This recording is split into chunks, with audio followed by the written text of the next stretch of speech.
Setiap kali berkunjung ke suatu daerah, pastilah kita mencari makanan khas untuk oleh-oleh. Dulu Balikpapan, kota besar di Kalimantan Timur tanpa ada makanan khas.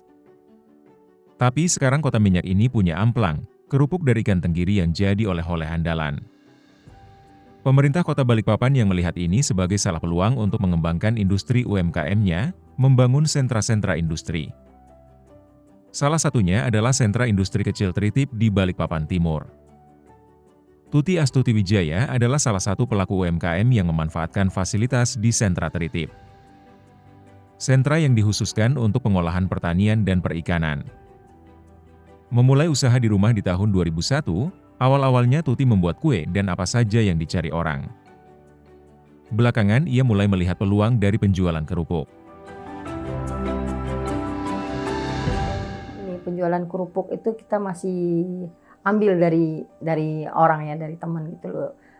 Akhirnya lama-kelamaan kok kita agak kewalahan kalau kita harus ngambil terus gitu loh. Kadang-kadang ketika kita ngambil barang nggak ada.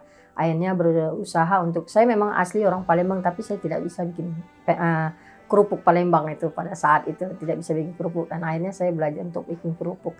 Nah alhamdulillah selama 2 tahun uji trial terus akhirnya mendapatkanlah formulasi yang atau komposisi yang pas untuk dipasarkan lebih baik gitu. Nah akhirnya di situ kita mencoba mengembangkan usaha di pasar modern, yaitu titip di pasar modern awalnya. Itu akhirnya berkembang. Dari usaha serabutan, Tuti mulai berfokus dan mengembangkan produk-produk olahan ikan. Bermula dari permintaan toko oleh-oleh terbesar di Balikpapan untuk memproduksi amplang, akhirnya Tuti memproduksi amplang dengan merek BDS Snack. Kita amplangnya, dan akhirnya sampai sekarang amplang itu malah menjadi juaranya di produk BDS Snack, karena alhamdulillah BDS Snack ini juga kita harus selalu komitmen, karena saya itu harus mempunyai pegangan kalau usaha itu harus fokus, kita harus komitmen dan harus kontinuitas gitu. Jadi kalau kita itu sudah pegang 3 itu, insya Allah usaha kita akan berkembang baik. Nah, alhamdulillah sembari didamping oleh dinas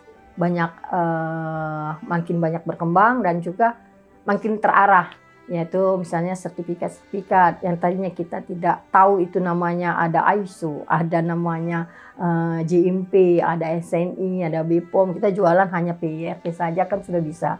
Ternyata selain halal kita membutuhkan kelayakan produksi yang lain. Nah awalnya yaitu ada GMP, ada ISO pun kami dapat, itu ISO manajemen produksi itu dapat di rumah produksi yang lama. Nah berkembang waktu itu sudah kami dapatkan semua ya, alhamdulillah. Sering mengikuti pameran-pameran dari dinas, sampai juga kami mendapatkan penghargaan tertinggi kami, yaitu penghargaan dari Presiden ya, yaitu Adikarya Pangan Nusantara 2016. Tidak bisa kita lepas BDS jalan sendiri, tidak, tetapi banyak campur tangan pemerintah, juga banyak campur tangan teman-teman UKM lainnya gitu yang mensupport kami. Yang jelas juga mitra-mitra, misalnya seperti untuk mengembangkan usaha kan harus ada mitra pemasok.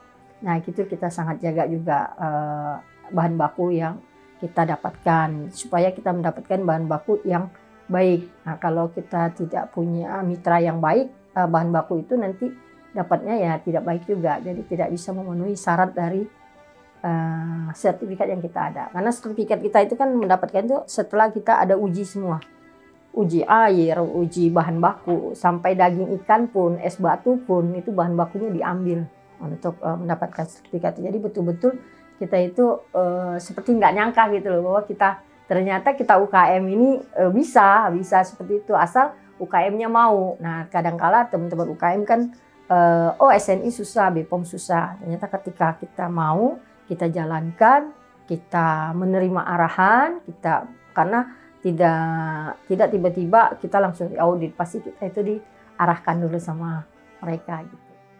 Saat ini, kapasitas produksi amplang di BDS Snack mencapai 100 kg per hari. Terus naik dari sebelumnya hanya 30 kg per hari.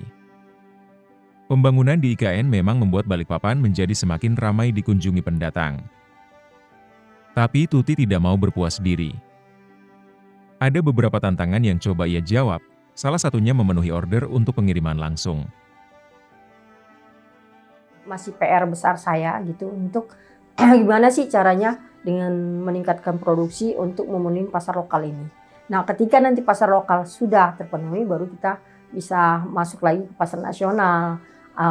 Ya syukur-syukur bisa dapat bonus, bisa ekspor. Itu semua UKM sih pinginnya seperti itu sih. Mengembangkan usaha tentu saja bukan tanpa kendala. Ada masalah klasik dan masalah pelik yang menghadang. Kalau modal itu ya itu klasik ya, alasan klasik UKM untuk berkembang. Nah, tetapi yang terutama itu adalah SDM. Pemenuhan SDM, karena ini kita kan masih bukan produksi yang pabrikasi yang sudah pabrikan gitu ya. Jadi semuanya pakai mesin alat. Nah ya untuk kedepannya pinginnya seperti itu. Pinginnya betul-betul yang memang SDM-nya kita hire itu memang sudah memenuhi standar semua.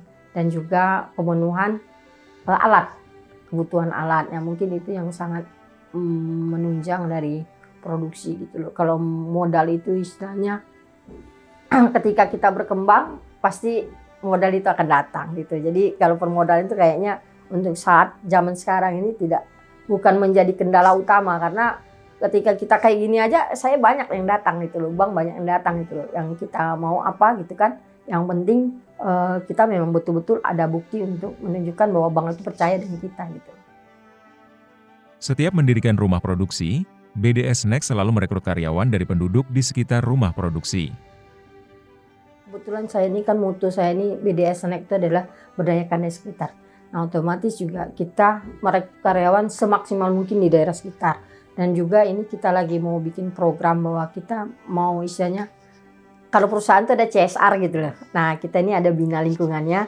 Rencana kita mau membuat satu kelompok usaha dari warga di sekitar dengan forumnya kita dan juga dengan saya sendiri nanti yang akan mengkoordinir untuk supaya warga sekitar ketika sudah ada produknya baru kalau bisa ada misalnya ada ruang masuk ke rumah produksi, karena di sini akan dibangun lagi rumah produksi lagi gitu. Jadi kemungkinan kalau ketika ada sudah kelompoknya itu kan, karena kebetulan di sini ada budidaya rumput laut.